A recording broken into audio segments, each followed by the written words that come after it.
O pecado e as crianças. Perguntas e respostas, parte 1. Nós precisamos, irmãos, urgentemente sair da confusão dos ensinos de Babilônia, ficando na plataforma de nossos pioneiros e da mensagem de 1888.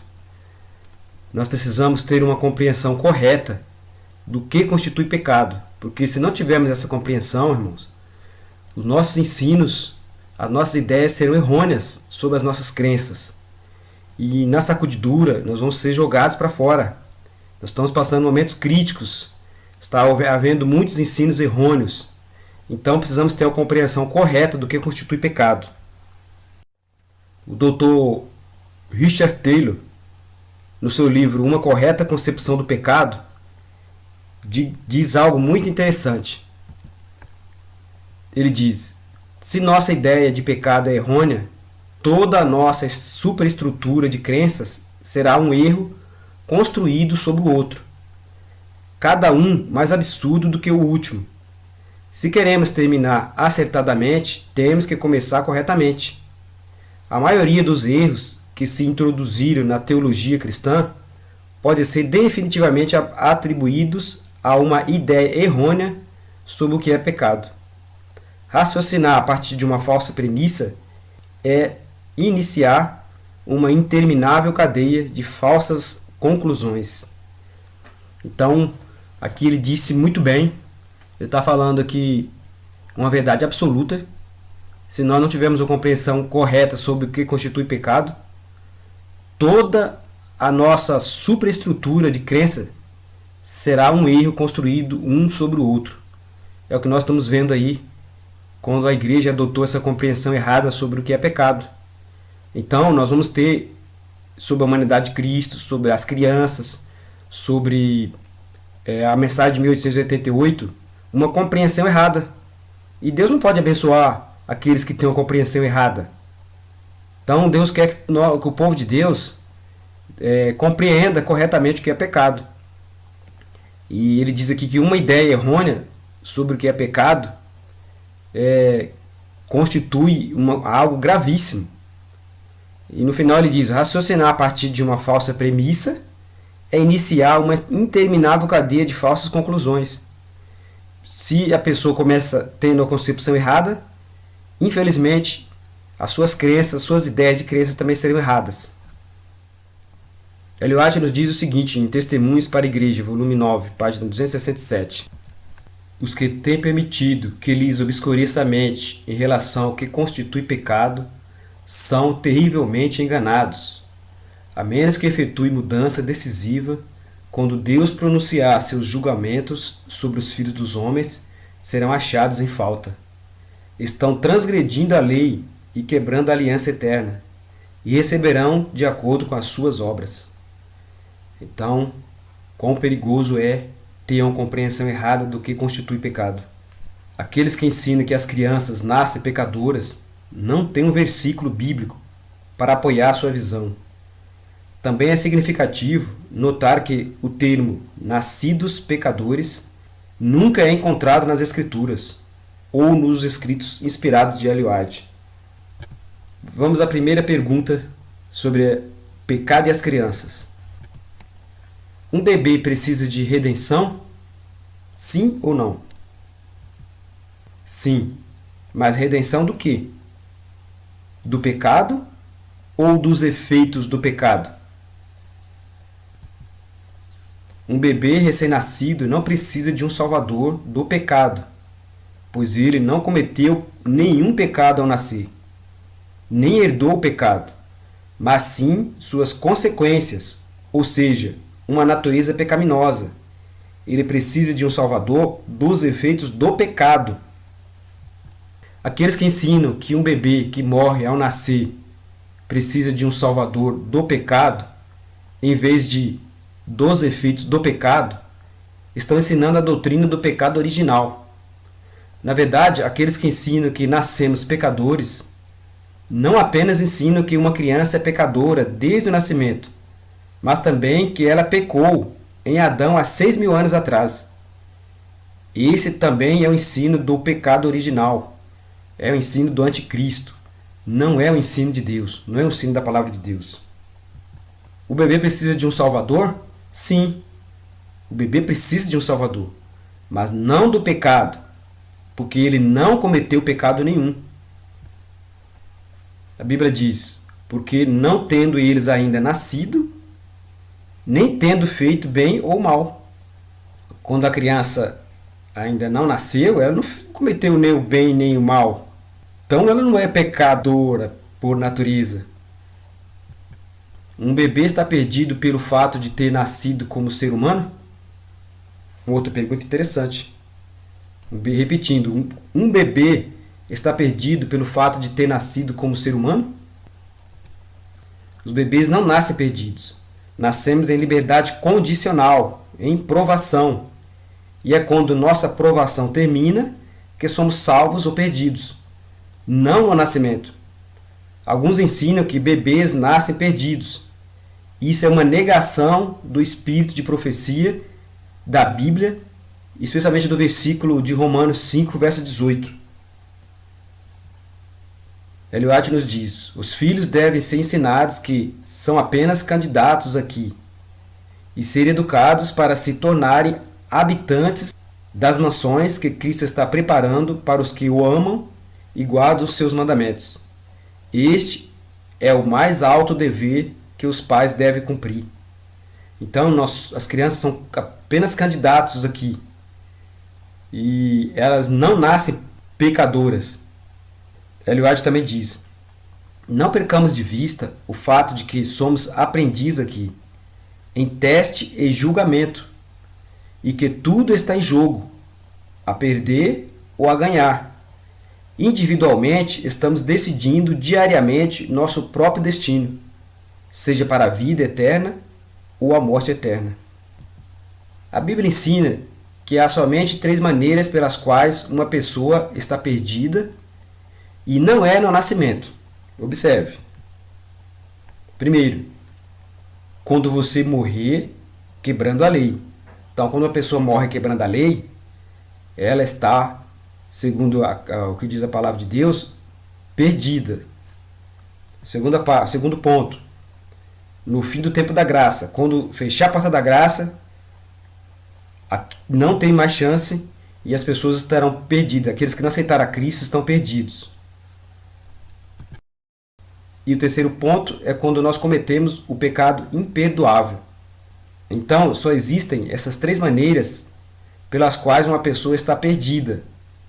Entendeu? E não é no nascimento. Bebês morrem por causa do seu pecado? Não. Bebês morrem por causa das consequências do pecado de Adão. Não por causa de algum pecado que ele herdou de Adão.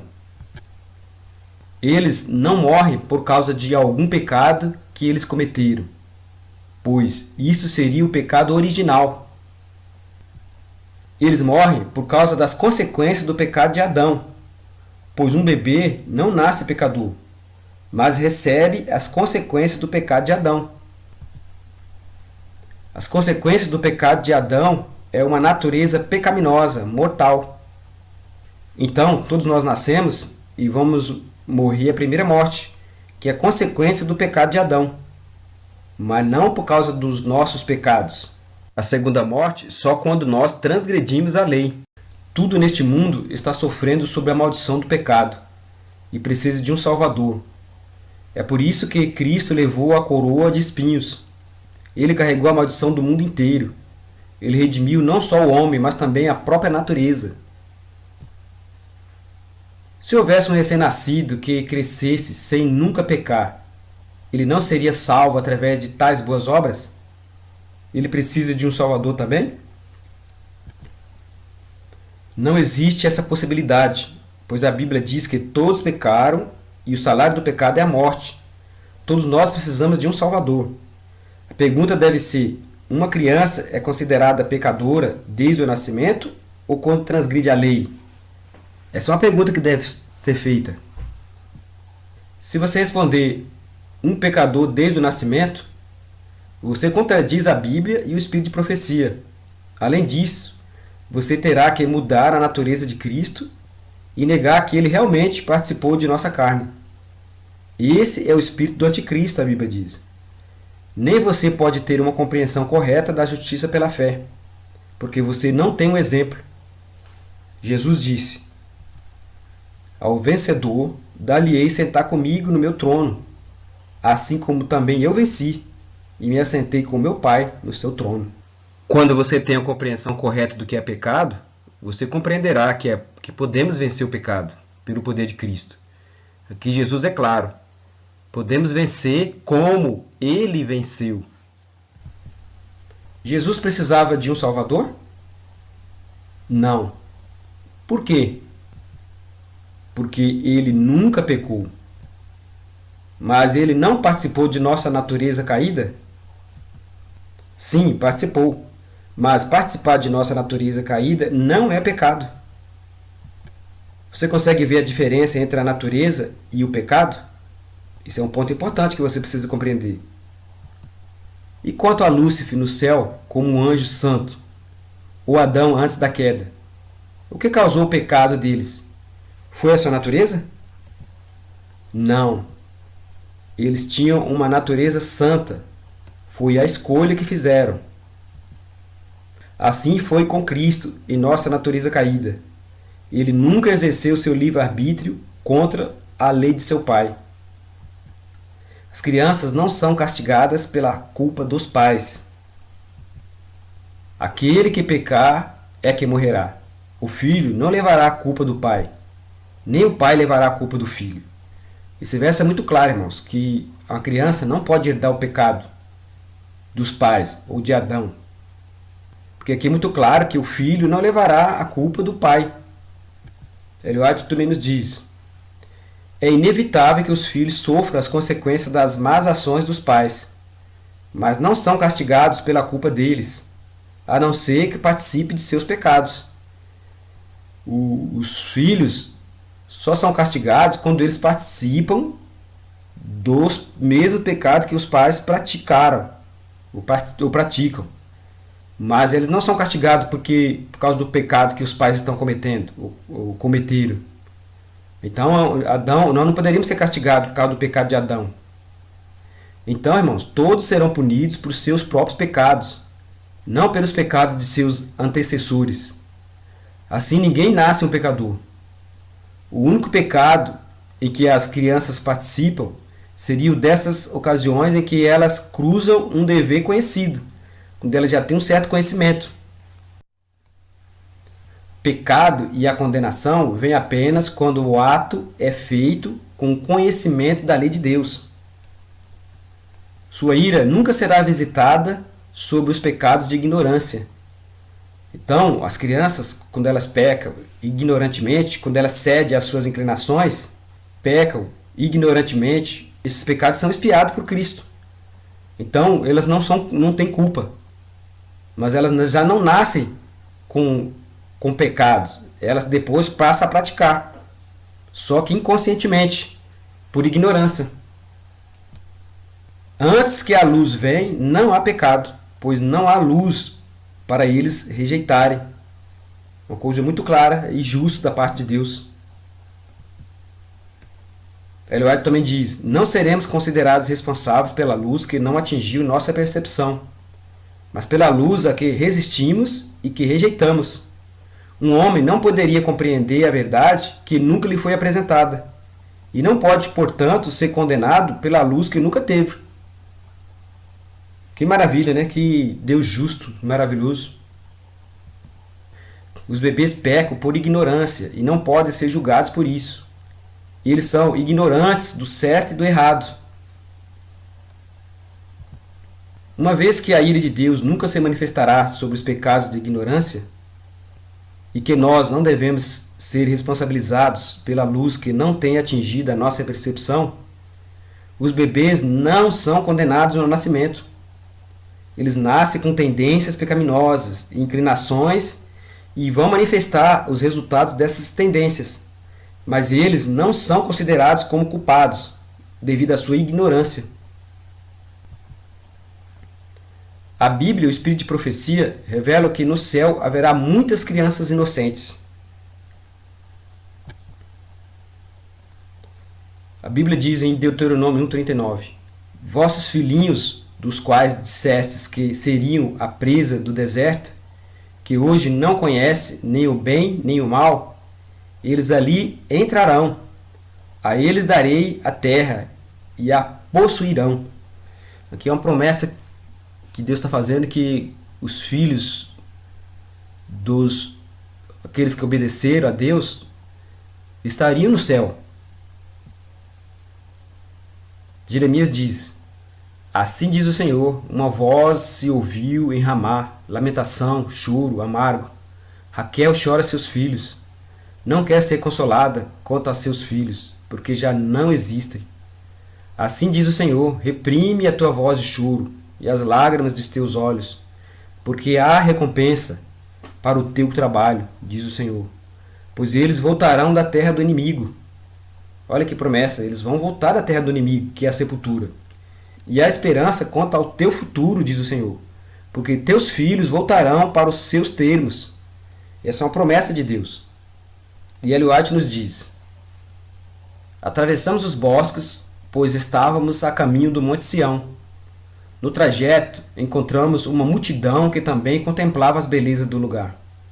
Notei a cor vermelha na borda de suas vestes, o brilho das coroas e a alvura puríssima dos vestidos. Quando os saudamos, perguntei a Jesus quem eram eles. Disse que eram mártires, que por sua causa haviam sido mortos. Com eles estava uma inumerável multidão de crianças, que tinham também uma orla vermelha em suas vestes. E ela cita, aqui ela está falando de Jeremias, da profecia de Jeremias. Muitas crianças morreram na época de Cristo, também na época de Moisés. E muitas crianças morrem inocentemente, e elas serão salvas. Ellen White continua dizendo: muitos dos pequeninos, porém, não terão mãe ali. Que coisa, hein? Muito triste. Mas muitas crianças estarão no céu sem mãe. Os anjos acolherão os pequeninos sem mãe e os conduzirão para junto da árvore da vida. Agora observe atentamente esse ponto. Veja o que diz Ellen White sobre os filhos dos crentes.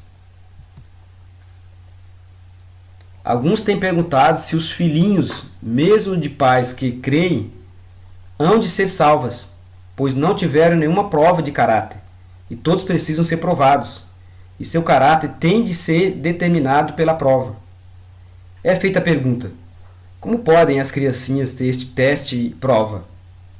Respondo que a fé dos pais que creem protege os filhos, como sucedeu quando Deus enviou seus juízos sobre os primogênitos dos egípcios.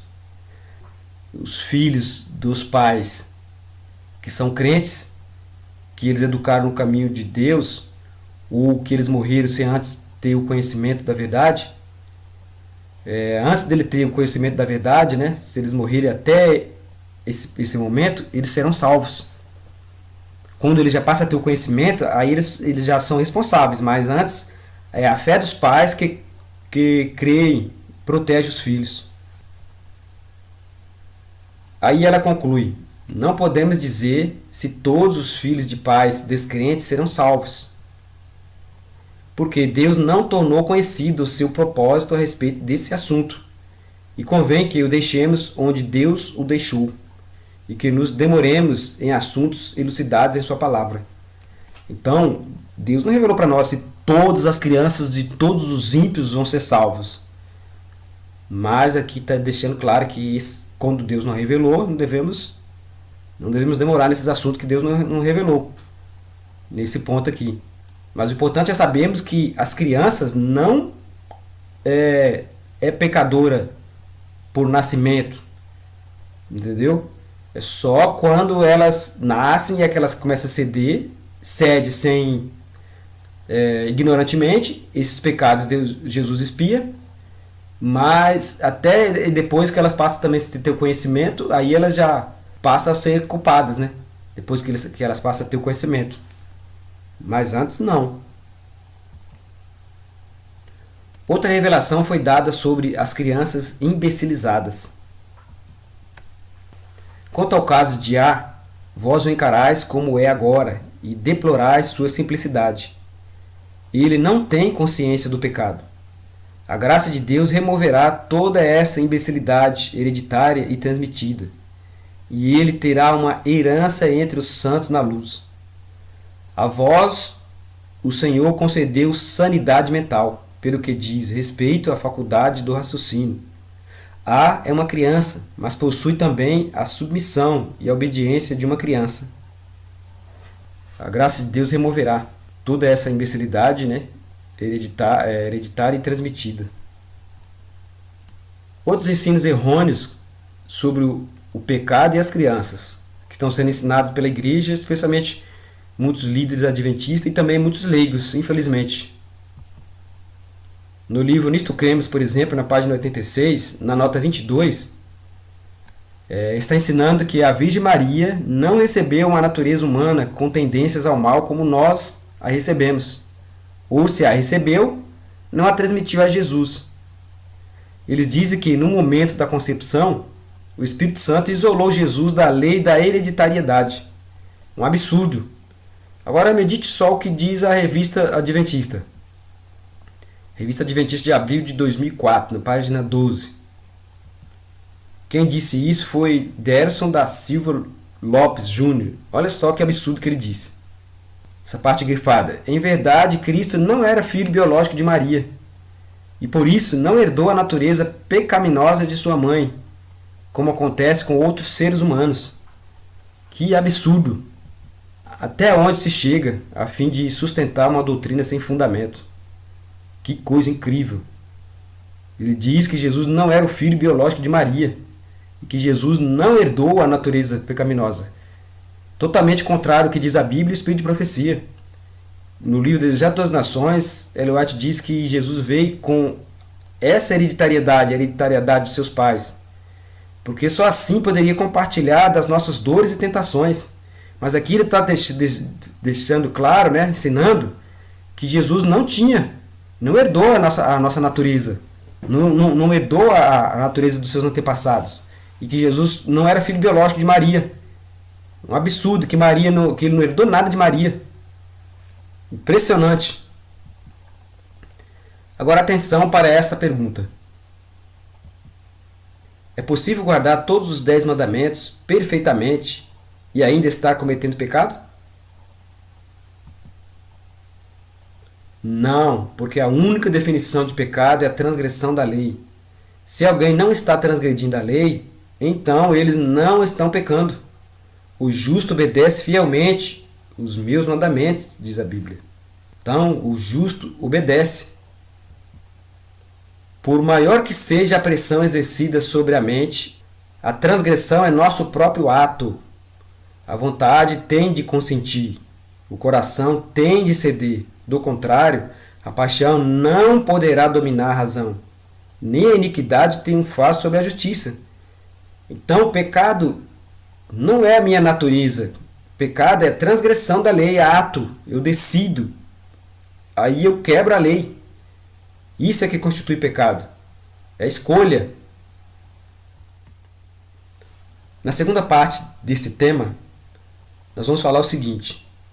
O que os pioneiros falaram sobre o pecado e as crianças? E outro ponto interessante, os enganos do Leandro Dallas sobre o pecado e as crianças. Ele gravou uma série de vídeos sobre a humanidade de Cristo e tem muita coisa boa, mas infelizmente muitos erros. Especialmente quando ele fala na questão das crianças e na questão do que é pecado. Ele infelizmente é um pré-lapsariano que acredita que pecado é natureza. E nós vamos analisar isso. Algumas coisas que ele falou e vamos ver o que continuar falando sobre o que é pecado, sobre as crianças, E alguns pontos que Leandro Dallas falou. Deus abençoe a todos e não perca a segunda parte. Josafá pôs em pé e disse: Ouve-me, ó Judá, e vós, moradores de Jerusalém. Crede no Senhor vosso Deus, estareis seguros. Crede nos seus profetas e prosperareis.